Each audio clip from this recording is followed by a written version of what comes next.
Hey, I'm gonna share a very exciting news today. The Houston lost control on his aircraft. It was on an icy heavenly body. So we were traveling like 2 hours from here, Ilulissat. We went for a glacier, tour, and I was flying my drone. And after 8 years, this is first time I lost my drone. The mistake that I made, I put the drone on a sport mode because I tried to go fast. But when you put drone on a sport mode, if it lost control, it cannot come back home. It just can't. So the point that I lost my drone, it was actually sending the signals. I know the location, but it is over the glacier. Nobody can go up there, obviously.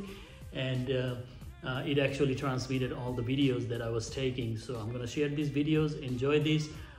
This is a little sad probably, but not too sad for me. It is sad for Shammi probably, because she's gonna buy me another drone when she goes home.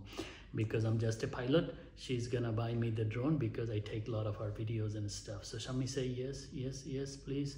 But anyway, this is a little sad and exciting story for me.